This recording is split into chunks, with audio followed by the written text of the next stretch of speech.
Hello students, welcome to EPG Pathshala. I am Dr. Neeti Goyal from IGM College, District Kurukshetra. Today we are going to talk on the module Coordination from paper Principles of Management. Learning outcome. After completing this module, students will be able to know about coordination, role of coordination in each function of management, various types of coordination, and to know how coordination helps in achieving the goals of an organization. Introduction. Coordination means synchronization of efforts of group members so as to provide unity of action for pursuing common goals. It is the hidden force which binds all other functions of management. According to Mooney and Riley, coordination is orderly arrangement of group efforts to provide unity of action in pursuit of common goals. According to Charles Worth, coordination is the integration of several parts into orderly whole to achieve the purpose of understanding. Management seeks to achieve coordination through its basic functions of planning, organizing, staffing, directing, and controlling. Coordination is not a separate function, it is the essence of management and is inherent in all functions of management. Harmony between the efforts is the key to success or performance of any function. For example, the process of manufacturing shirts include knitting of thread, dyeing, designing, spinning, stitching, finishing, and then packaging. This process requires coordination at each step because each step in manufacturing is dependent upon other. A firm which has to complete the order of manufacturing 1 lakh shirts need to coordinate at every step. If cloth is not ready in time, stitching will be delayed, which will further delay every activity. Production is possible in time if other departments coordinate to speed up their work. If they do not, goodwill will be affected and firm might also lose the order. Significance or need of coordination for an organization. Coordination is required to achieve common objectives when people work together. It is the basic cementing force in an organization. Coordination becomes necessary because of the following reasons. Increase in size and complexity of operations. Growth in the number and complexity of operations is the major factor which requires coordination. Whenever there are people who work together for achieving common objectives, their efforts need to be coordinated, otherwise, they will not be able to achieve the objectives. Need for coordination arises as soon as the operations become multiple, diversified, and complex. In large organizations, formal coordination of activities is established through the proper organizational structure. More hierarchical levels make organization complex, which makes communication system complex and hence coordination. Also, the organizations have become multinational today. Coordination is required at every step, both for their survival and growth. Constant efforts must be made to ensure harmonious functioning of the enterprise. Second is specialization. Specialization promotes focus on one's own work. With division and subdivision of work, each individual handles a small portion of the work, but work of each of them is related to other. For example, in production department of a unit manufacturing shirts, the work of sewing is dependent on the spinning of cloth. Similarly, production department may insist on the manufacture of those products which are convenient and economical to produce. They are not that much concerned with consumers' needs. So it becomes necessary to coordinate the diverse and specialized activities of different units to create unity in the midst of diversity. Generally, greater the division of labor, more is the need for coordination. Specialization will not yield desired results unless specialized activities are effectively synchronized. Also, specialization leads to horizontal and vertical differentiation of organizational activities. The greater the differentiation, more serious is the problem of communication. Hence, coordination becomes inevitable. Clash of interest. Coordination helps in integrating individual goals with the organizational goals. An effective leader has an important role to play in coordination. He tells them how the achievement of organizational goals will help them pursue their individual goals as well. Since individuals have their own goals, which may be the achievement of their psychological and sociological needs. Individuals often are not aware as to how the achievement of organizational goals will satisfy their personal goals. They may run behind fulfilling their personal interests at the expense of the organizational goals. Coordination helps to avoid conflict between individual and organizational goals. It brings harmony between the two types of goals by telling individuals how the achievement of organizational goals will help contribute to their personal goals as well. This way, coordination promotes focus on organizational objectives. Different outlook. No two individuals are same. Each individual has his own way of working and has a different approach towards problems. Each has his own talent, speed, and working capacity. For effective pursuit of work, it is must to fill the gap between the different approaches, timing, and effort to secure unity of action. So these differences need to be coordinated. Greater these differences, tougher is the coordination. Interdependence of units. Each unit of organization has a different work to do, but they together aim at achieving the organization objectives.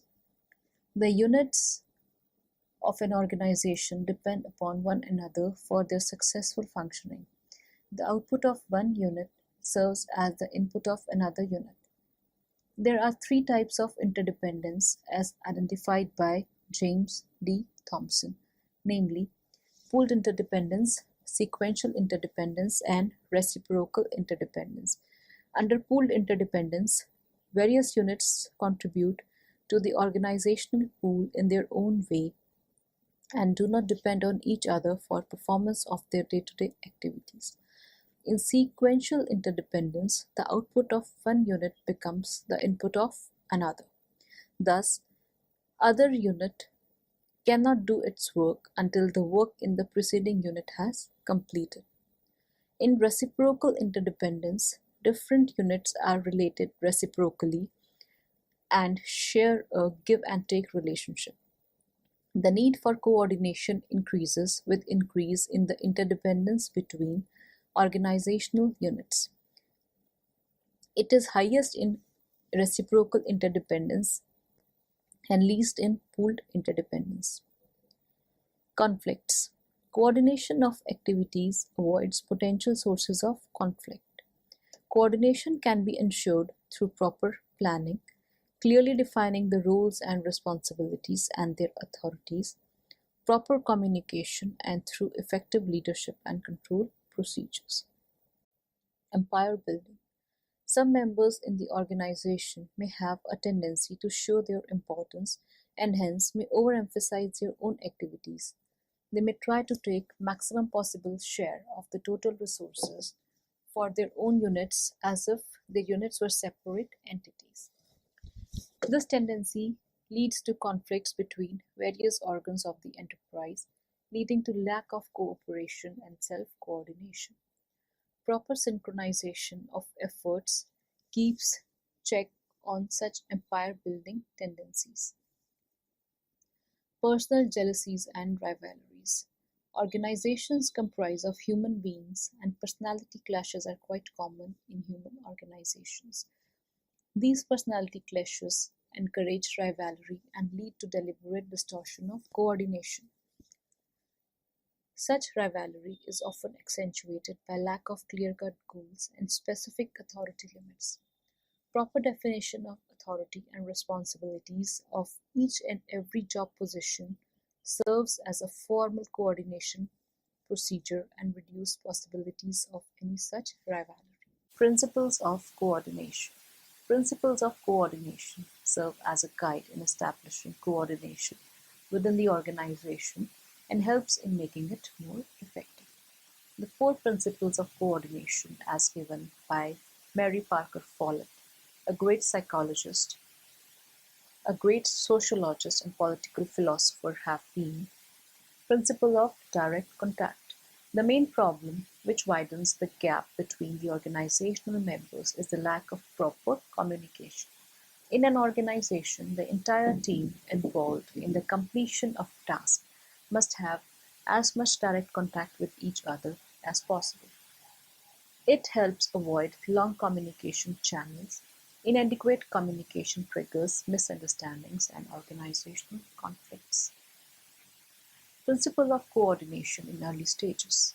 Coordination among organizational members should be established from the earliest stages of workflow. In other words, effective coordination is possible only when all the members, be the managers or those working at the lowest level of the workflow, coordinate with each other. Principle of continuous process of coordination. Coordination is not a one-time job or drive. In fact, it is an ongoing process to conduct the ongoing orchestra of the organizational activities. If coordination breaks at any stage, it digs heavy on the organizational resources. Principle of situational authority. To ensure coordination, managers may even need to exercise the authority vested in them as per the situation emerges. The purpose of using such authority is not to gain dominance over others, but to bring about integration and harmony in the functioning of an organization. Follett terms this as the law of situation. Techniques of coordination. Coordination brings harmony in performance of the functions of the organization. Effective coordination can be ensured through the following techniques. First is the sound planning. Planning is the ideal stage for coordinating the activities. It infuses coordination in the very blood of the organization. Planning establishes the unity of purpose, which is the first essential condition for coordination. Goals of the organization and goals for each of its unit must be clearly defined. Planning tells what each member is expected to do, how to do it, when to do it. Planning clarifies each member's share in contributing towards the overall objectives of the organization. Different plans also need to be integrated properly. Precise policies and comprehensive programs facilitate coordination of activities and individuals. Simplified organization. Organization structure should be kept as simple as possible. A complex organization structure is difficult to understand and manage. A simple and sound organization promotes coordination. The authority and responsibility relationships for each job position should be clearly defined. It helps to avoid conflicts. It also allows fixing accountability. According to Stan Cosson, organization structure defines how tasks are to be allocated, who reports to who does what, and formal coordinating mechanism and interaction pattern. A well-drawn organization chart helps achieve objectives smoothly.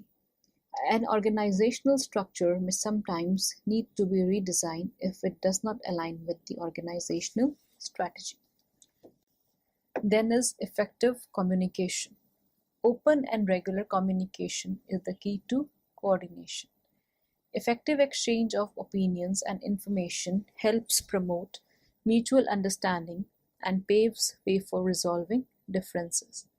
Face-to-face communication is considered most effective means of communication for promoting coordination, as it allows for on-the-spot feedback, which helps clearing all doubts and misunderstandings effectively. It is the organizational structure which facilitates formal communication within the organization. It determines the flow of communication. Formation of committees provide an opportunity for free and frank exchange of views. They help promote unity of action. Collective decisions can be taken in committees which ensure coordination. When those who have to implement the decisions are themselves involved in decision making, they wholeheartedly perform the work and coordinate with others for its successful implementation.